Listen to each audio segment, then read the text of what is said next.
ಯಾವಾಗ ತಿಳಿತು ಸರ್? ನಮ್ಗೆ 7:15 ಆಗಿತ್ತು. ನಮ್ಮ ಸಿಸ್ಟರ್ ಒಬ್ಬರು ಫೋನ್ ಮಾಡಿದ್ರು, ಟಿ ವಿ ನೋಡ್ರು ಅಂತೀಶ್ ತಿಳಿಸ್ಕೊಂಡಿದ್ದಾರೆ ಅಂತ. ಆ ದುರ್ಘಟನೆ ನಮಗೆ ಶಾಕ್ ಆಗಿ ಒಂದು ಟಮೋನಿ ಶಾಕ್ ಆಗಿ ನಮಗೆ ಒಂಥರ ಮೈ ಜುಮ್ ಅಂತು. ಯಾಕೆಂದರೆ ಅವರು ನಮಗಿಂತ ವಯಸ್ಸಿನಲ್ಲಿ 2 ವರ್ಷ ಸಣ್ಣವರು. ಹೇಳ್ತೀನಿ ನಾವು ಕಾಲೇಜ್ನಲ್ಲಿ ಅವರು ನಾವು ಡಿಗ್ರಿಗಿದ್ದಾಗ ಅವ್ರಿಗೆಲ್ಲ ಮಾಡ್ತಿದ್ರು. ಬಟ್ ಅವರು ಬಸವಾದಿ ಶರಣರ ಒಂದು ಆದರ್ಶ ತತ್ವವನ್ನು ಅವ್ರು ಇಟ್ಕೊಂಡು ಸ್ವಲ್ಪ ತಮ್ಮ ಕಾರ್ಯಶೈಲಿಯನ್ನು ಅವ್ರು ಮುಂದುವರ್ಸಿದ್ರು. ಯಾವುದೇ ಒಂದು ಇದಿರಲಿ, ಒಂದು ಯಾರಾದ್ರೂ ಕೆಲಸ ಇರಲಿ, ಏನೂ ಇರಲಿ, ಏನು ಟಚ್ ಆದ್ರೆ ಫೋನ್ ಹಚ್ಚಿದ್ರು, ಯಾಕೆ ಸಿಟಿಗೆ ಆಗ್ತಿಲ್ಲ ಸರ್. ಅದರಿಂದ ಅಗದಿ ಎಲ್ಲರೂ ಆತ್ಮೀಯ ಇದ್ದರು, ಮತ್ತು ನಮ್ಮ ಜೊತೆನೂ ಆತ್ಮೀಯ ಇದ್ದರು. ಅವರು ಯಾಕಂದರೆ ಅವ್ರ ತಾಯಿಯವ್ರ ಒಡನಾಟ, ನಮ್ಮ ತಾಯಿ ಒಡನಾಟ ಅಗದಿ ಇದಿತ್ತು ಇಲ್ಲಿದ್ದಾಗ. ಅವರು ಬಟ್ ಬಡತನವನ್ನು ಸ್ಟ್ರಗಲ್ ಮಾಡಿಕೇಶ್ ಮುಂದೆ ಮೇಲೆ ಬಂದವರು ಅವರು. ಇವತ್ತು ರಾಮದುರ್ಗ ಬಂದಿದ್ರು, ಇವತ್ತು ಬಂದಿರಂತ. ಮತ್ತು ಯಾವಾಗಾರ ಬಂದಾಗ ನಾವು ಫೋನ್ ಹಚ್ತಿದ್ರು ನಮಗೆ, ಯಾಕೆ ಒಟ್ಟ ಭೇಟಿ ಎಲ್ಲ ಬಂದಿಲ್ಲ, ಫೋನ್ ಎಲ್ಲಿದ್ರಿ ಅಂತ ಹಿರಿ ಹೆಚ್ಚು ಮಾತಾಡ್ತಿದ್ರು.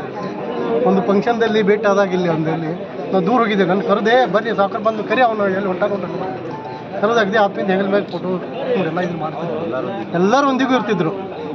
ಒಟ್ಟು ಅವರೊಂದು ತತ್ವವನ್ನು ಅಳಿಸ್ಕೊಂಡ್ರು, ಬಸವಣ್ಣರ ತತ್ವವನ್ನು ಭಾಳ ಅಳವಡಿಸ್ಕೊಂಡಿದ್ರು. ಅದನ್ನ ಮಾತ್ರ ನಾವು ಮೆಚ್ಚಲೇಬೇಕು ಅವ್ರದ್ದು.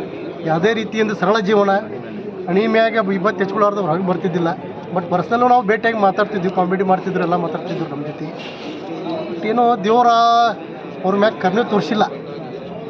ನಾವು ಯಾರನ್ನು ಏನು ಅನ್ಬೇಕು ಮಾಡ್ತೀವಿ, ಇನ್ನೂ ಅವ್ರ ಕಡೆಯಿಂದ ಅವ್ರ ಇದರಿಂದ ಇನ್ನೂ ದೊಡ್ಡ ದೊಡ್ಡ ಹುದ್ದೆಸಿಗೂ ಇದ್ದು ಅವ್ರಿಗೆ ಬಂದಿದ್ರು. ದೊಡ್ಡ ದೊಡ್ಡ ಹುದ್ದೆಸಿಗೂ ಸರ್ಕಾರದಲ್ಲಿ ಏನೋ ಒಂದು ದೊಡ್ಡ ಹುದ್ದೆಸಿಗೂ ಇತ್ತು. ನಮ್ಮ ರಾಮದುರ್ಗ ಕೀರ್ತಿಯನ್ನು ಎತ್ತಿಕೊಂಡು ಈಗ ಅದೆಲ್ಲ ನಮ್ಮ ಕಳಸ ಹೋಗಿಬಿಡ್ತಾರೆ. ರಾಮದುರ್ಗದ ಒಂದು ಕಳಸ ಆ ರೀತಿ ಆಗಿಬಿಟ್ಟಿದೆ. ಈಗೇನೋ ಏನಕ್ಕೆ ಜನ ಎಲ್ಲ ಒಂದು ದುಃಖದಲ್ಲಿ ಮಡಿನಲ್ಲಿದ್ದಾರೆ. ಯಾಕೆ ನಾವು ಆತ್ಮೀಯಿಂದ ಅಗದಿ ಹತ್ತಿರದ ನೋಡಿದ್ದೀವಿ ಅವ್ರಿಗೆ. ಮತ್ತು ನನಗೆ ಯಾವಾಗ ಭೇಟಿ ಆದ್ರೆ ನಮ್ಮ ತಾಯಿಯವರು, ನಮ್ಮ ತಾಯಿ ಒಡನಾಟ ಮ್ಯಾಗ ಹೊಲಕ್ಕಾಗ್ತಿದ್ರು. ನಿಮ್ಮ ತಾಯಿಯವ್ರಿಗೆ ಅಂತೇಳಿ ಅಲ್ಲಿ ಬಂದು ಕೊಡ್ರಿ, ಮನೆಗೆ ಬಂದು ಕೊಡ್ತೀವಿ ಪ್ಯಾಟಿಗೆ ಬರೋ ಅಂತೇಳಿ. ಅಷ್ಟು ಅನ್ಯೋನ್ಯವಾಗಿತ್ತು ಹಳೆ ಸಂಬಂಧವನ್ನು. ಹಳೆ ನೆನಪು ಅಂದ್ರೆ ನನಗೆ ಅಗದಿ ಖುಷಿ ಆಗ್ತೈತೆ ಅಂತಿದ್ರು. ಆ ಟೈಪ್ ಅವರು ಒಂದು ಎಲ್ಲಿ ನಡೆಸಿದ್ರು. ದೇವರು ಅವ್ರ ದುಃಖಕ್ಕೆ, ದೇವರು ಆತ್ಮ ಅವರ ಸಾವಿಗೆ ಭಾಳ ದುಃಖ. ಅಯ್ಯೋ.